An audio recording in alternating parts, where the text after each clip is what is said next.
Hi, I'm Violet, and this is Now and Then Stories. Each week I share the stories I write, tales of love, chance, and the quiet turns of life that sometimes change everything. Today's story is called Margins of Fate. The coffee shop bell made a softer sound on rainy days, as if even the metal respected the weather.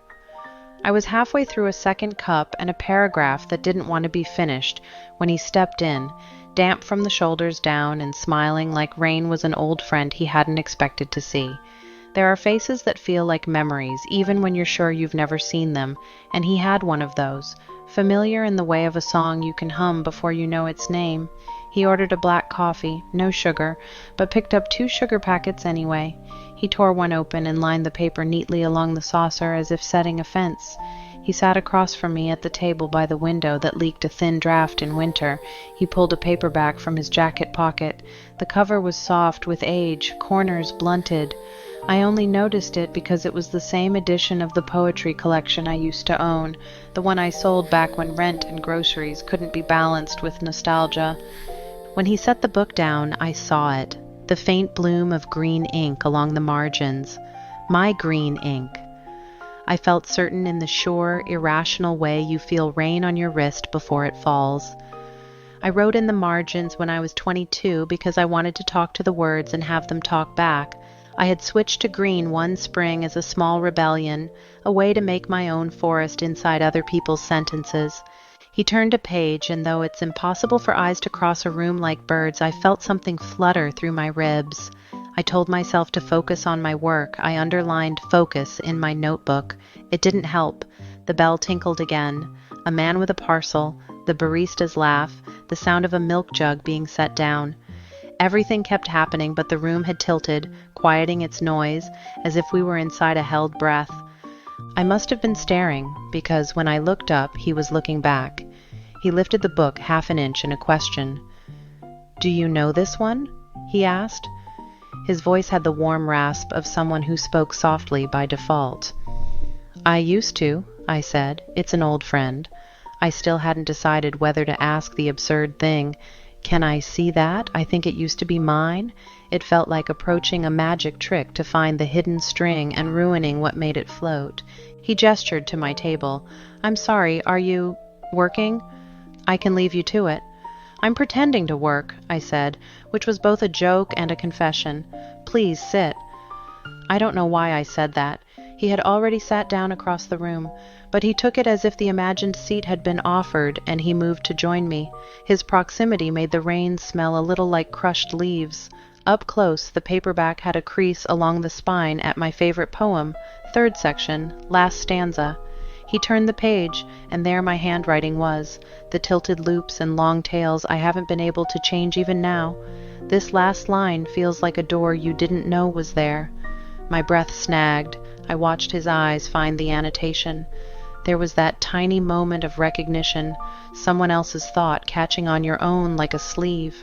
"I found this at the used bookstore on Maple," he said, as if we had already established that I too knew this book. "There are notes," he added. "I noticed," I said. "They're good." He touched the margin without quite touching it. "She writes like the poems are addresses to her, like she's writing back." I wondered who she was. He said it like one might say, "I wonder who carved these initials on the bridge." Not an intrusion, but an inheritance. His hello, because that's what it was, had been to a voice in the margins. It made my skin feel too tight. "She was 22, I said before thinking. "She had a green pen because she had decided black and blue were for bank forms." He blinked at me. I could see the rain stilled on his eyelashes. "Was?" "She is," I corrected. "I'm her." "Me." My laugh had a nervous edge. "I mean, I used to have that book. I sold it years ago." He looked down at the page, then back up at me, and in between the two looks there was a soft, precise shift, as if the picture had clicked into focus. He held the book with the care you hold a small thing that may need returning. "I think it's yours," he said. "It is," I said. And then, because this is the sort of thing I've learned from years of being a person who does not run from coincidences. Or maybe it was. Maybe it's where it ought to be, which is with the person who noticed. We smiled at each other like two people who had finally introduced themselves at a party they had both been at for hours. Outside, the rain increased in volume as if applauding a scene change. I have a theory about fate. It isn't a string pulling you, it's a series of places that remember you. You step into them and the room rearranges itself around your shape. The coffee shop always felt like that to me. So did the bus stop near the laundromat that rattled on windy afternoons, and the used bookstore on Maple with the bell made from a bent spoon. So did the small park with 3 sycamores where, one summer, a branch fell and missed my shoulder by inches and I decided to leave a job I hated. He told me his name was Eli. I told him mine and watched his mouth form it like something he'd practiced. He had moved to the neighborhood 2 months earlier, which was about when I'd stopped taking sugar in my coffee. We compared details the way people in a new city compare maps. He'd grown up 2 towns over. His accent was local but softened by time elsewhere. He worked with photographs, archiving, scanning the fragile ones before the past faded out of them. "I find what's almost gone," he said, "and give it another life." He said it without sounding romantic, which somehow made it more romantic. We talked about the book like it was a third person at the table. He asked if I wanted it back. I said I didn't know. It had already gathered new meaning with him. It had sat in his pocket through rain and bus rides and the kind of mornings where you get dressed in the dark. Maybe books, like people, deserve to have different lives. The barista brought his coffee and raised her eyebrows at me in the universal well hello expression. I rolled my eyes and nodded at the rain. Eli didn't see. He was reading the green note again. I watched his lips move without sound on the last stanza and felt a promise unroll between us, too small to name, already strong enough to pull a room's weight. We parted with a plan that pretended not to be one. We would both be at the used bookstore at 5 because Mr. Alvarez, the owner, knew the provenance of every book and would enjoy the story. It was admittedly an excuse to see if this sudden, improbable feeling could stand in a different light. We promised nothing beyond that. I went to the laundromat because my basket was already by the door, and it seemed reckless to abandon every ritual in one day. At the laundromat, the machines made their white noise confession. Together, we're who we are, keep spinning, keep rinsing. An older woman with a red scarf folded towels sharper than some paper cranes. I watched socks orbit a small star. I thought about 22-year-old me and the version of myself I wrote into margins, and the sweetness of imagining she'd written to someone who, one day, would answer. On the way home, the bus was late. A busker played a sad song without apology. A girl in a yellow coat was telling her mother, "This rain will shrink the world until it fits under our umbrella." My phone buzzed, a reminder to cancel a subscription I didn't need. I stood under the shelter and thought about fate again. It isn't a string, it's a place. Yes, but maybe it's also a frequency. You find people who hum at the same pitch. 5 o'clock at Mr. Alvarez's means more light than space. Books ricochet brightness back to each other, the white of pages multiplying the window. Eli was already there, speaking in low tones to Mr. Alvarez, who wore a cardigan the color of tea. When I pushed open the door, the spoon bell clinked, and Mr. Alvarez's face lit as if heralding a favorite plot twist.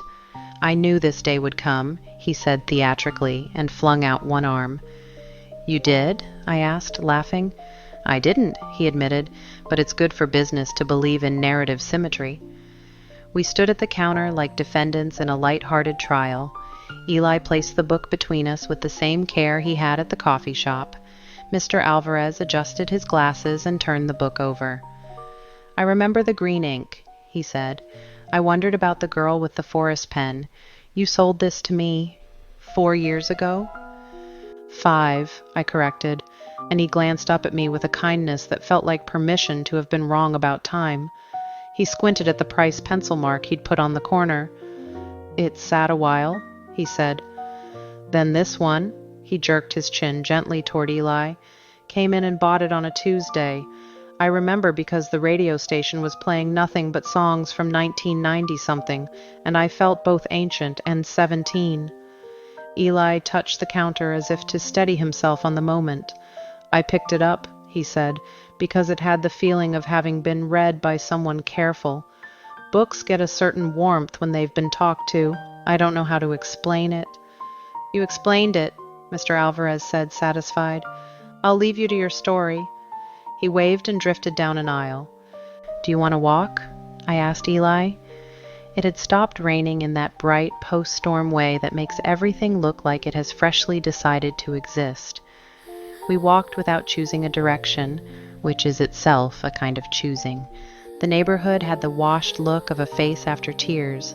Children were stomping in puddles with the reverence of people catching the last of something sweet. A couple argued gently about Basil. A cyclist whistled a tune that I couldn't place until I realized it was the same melody as the sad song from the bus stop, sped up and made hopeful. That made me smile. Everything is a cover of something else. We ended up at the little park with the 3 sycamores. The bench with the bent slat was dry on one end. I brushed away a few leaves and we sat. Birds made the polite noises they make when people are speaking near them. We set the book between us like a shared loaf. Do you want it back? He asked again. He wasn't tentative about it now. He was careful in a new way, attentive not to break the current. I think, I said, that I'd like to keep it on Wednesdays. Just Wednesdays? And Thursdays, I conceded. You can have it the rest. We could trade it, he said, and grinned. A custody arrangement for a poetry book. It was ridiculous and perfect. We smiled because of the silliness and because it offered a structure to something that might otherwise float away. The bench, the trees, the late slant of light, the world inched closer. What were you writing back then? He asked. Everything, I said. Lists, mostly. Things I thought I'd forget. Things I didn't want to forget because then I'd lose the shape of that year. I wrote in the margins like I'd leave clues for someone later. Here is where I was standing when I read this. Here is who I was missing. He nodded as if I'd told him a method he could use. I scanned a photograph today, he said. A family gathered around a kitchen table. The mother's hand was blurred on the picture. Everything else was clear. I thought maybe the most important parts of pictures should be a little blurry. It gives them a pulse. I looked at his hands then, neat, expressive, the kind of hands that would notice a blur and call it important. Do you ever take your own pictures? I used to, he said. He tilted his head as if listening for something far away. It's easier to keep other people's histories alive. Your own feel tacky when you hold them too long. Maybe we could trade that too, I said. I'll keep yours for a while. You hold mine. Then we give them back when the heat has gone out of them.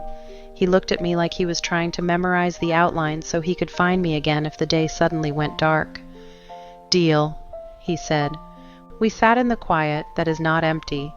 The sky broke into blue in a way that felt like permission. We didn't say much else. We didn't need to. That was the middle of the story. We didn't know it then, of course, but the middle feels like that, like you've wandered into a room that was already arranged for you, and all you have to do is sit down. The next weeks didn't announce themselves as anything but themselves. Mornings with coffee, afternoons with errands, evenings where the light had a temperature I could name. The story didn't rush. It made a nest in the ordinary. Wednesday we traded the book, and Mr. Alvarez rang it up twice for the fun of it. For the receipt trail, he said. Eli showed me the archive where he worked, a climate-controlled room where photographs lay like sleeping birds. He told me the names of processes, albumin print, cyanotype, like they were cousins. He scanned a picture of my grandparents I brought in and explained why the edges were soft, the way paper in the 40s held light. At the coffee shop, the barista learned our orders and teased us without cruelty. The bell kept making its small, weathered music. The rain came and went. Somewhere in there, we learned the other's laugh and what topics to save for when we could watch each other's hands as we spoke. He told me about a brother who lived in another time zone and sent him videos of his garden. I told him about the way my mother kept her recipes in a shoebox and never wrote the most important step because she assumed everyone knew it. When to take the cookies out just before they're done. Then, one day as we were leaving, it just happened. He reached for my hand. The way you reach for the rail on a staircase you've walked 100 times, without looking and with complete trust in where it will be. The world settled around us in its small, kind ways. coffee shop mornings, laundry day confessions, post-storm walks through the park, until one day I found myself alone again in that same cafe, rain tracing new stories on the glass. Eli was at an exhibit across town, and I was waiting to meet him later. The seat across from me was empty, but full somehow with the memory of how it all began. I looked down at the book beside my cup, the worn paperback with its forest green scrawl, open to the same poem that started everything. The note I'd written years ago smiled up at me. This last line feels like a door you didn't know was there. Maybe every door is really just a return, waiting for the right person to walk through again. A bell chimes softly as the door opens. I glanced up, half expecting to see him, but it was only a stranger coming in from the rain. Still, the moment carried the same quiet electricity, the same soft recognition of something that's meant to be. I closed the book, finished my coffee, and watched the city blur into motion beyond the glass. Rain traced new lines over old reflections, rewriting the story in its own hand, and maybe that's how it always is. Now and then, the world rewrites us too. We just have to notice when it does. The end. Thank you for listening to Now and Then Stories with Violet. If this story spoke to you, I hope you'll stay a while. There are always more moments waiting to be found between now and then.